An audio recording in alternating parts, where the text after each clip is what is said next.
Hello and welcome to video number 4, and we're going to talk about the disadvantages of affiliate marketing. So as you already know, affiliate marketing is based upon promoting other people's products, right? So that in itself says that you have no control over the vendor or the product itself. So in certain respects, your business is in the hands of the vendor as far as promoting the products. But now that you understand that, you need to do things like building your email list, which is very basic. But if you do that, it doesn't matter if somebody takes it down. You can always switch it to a different vendor, a different product, or a similar product in that niche. And that's the beauty of affiliate marketing as long as you're building a list.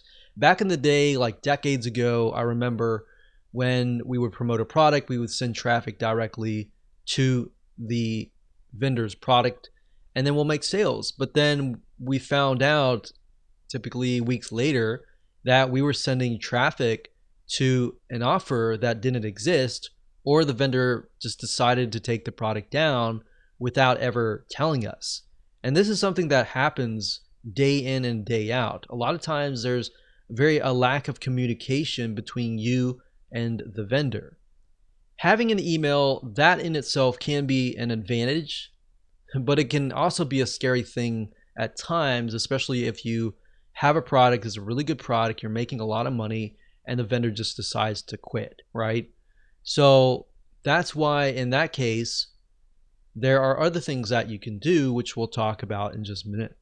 So having an email list can be an advantage, but if the vendor takes that down their product, that alone can be a scary thing at times. So you're kind of living on the edge. But that's why I said, if that's you and that's your perspective and that's your expectation of what's real and what's not, then it's not going to become a surprise when that happens.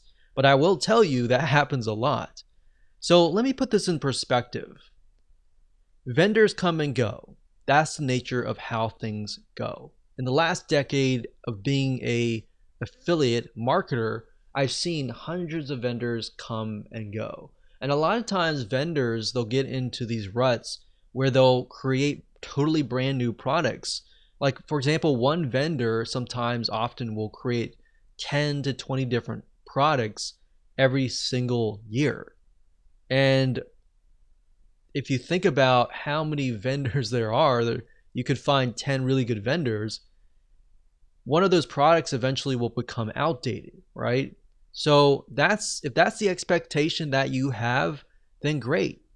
You are now aware, and you're aware of something that not a lot of affiliates are aware of.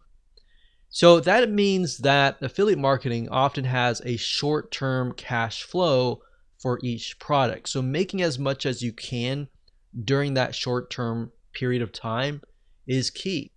But at the same time, that's why I say you got to build your list. If you don't build a list, you're building an affiliate marketing business that will fail. Not if it will fail, it will fail. So in other words, if you've worked really hard to produce a winning campaign, you're either going to need to find a new vendor to replace the old if that ever happens. So you need to make sure that you have a backup plan, or you need to work out a special deal with them, assuming you've made them a lot of sales, and say, hey, I've made a lot of sales for you. I put a lot of time and effort into this. How can we make a deal? Maybe you can make a special deal just for my list. Or maybe they're going out of business and you can just buy the whole business if it's making you a lot of money. So there's a lot of different avenues that you can take. Don't quit. Just think about the possible solution that there potentially is. And if not, you have to get into that mindset of letting go if there is no option. And this is why there is so much hustle involved, and it's more of a short-term strategy than a long-term strategy. So what are lessons that you can learn before you get started? Well, when you promote a product, you want to ask yourself a few things. So ask yourself this. Number one, are there similar vendors? Are there similar products with affiliate programs? So if you find a product that you really like and you promote it and it does really, really well, At that point, and only at that point, begin to look for products that are similar and then approach other vendors, and you could possibly promote those products to your list and say, hey, you've bought this product or I've showed this product, but here's a similar product, check it out and see which one converts the best. But while you're doing that, you're going to have a backup plan. It's even better if there's 2, 3, 4 different products, different vendors. You can figure out which vendor is really willing to work with you and which vendor is not willing to work with you. Another thing we found over the years is that vendors that are willing to bend over backwards and work with you, oftentimes you're going to be able to make more money doing that.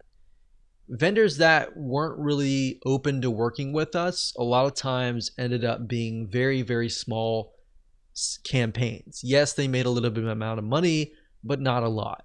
So typically you want to find at least, like I said, 3 or more really good products so that if one vendor takes their product down or they go bankrupt, you always have that backup plan. And that's really why I'm harping on this, because we've been in situations in the past where we promoted one particular product. We've been really excited about how much profit it was pulling in, and bam, vendor takes the product down or they disappear totally and there's no other products. So in that case, you could see it as we lost all the time and effort that we put into it. Or you could see it as a lesson to make sure that you have a backup plan. Now, if this happens to you, you need to ask yourself a second question, which is, if there is none, is this a product that you can hire somebody else to produce and you becoming the vendor?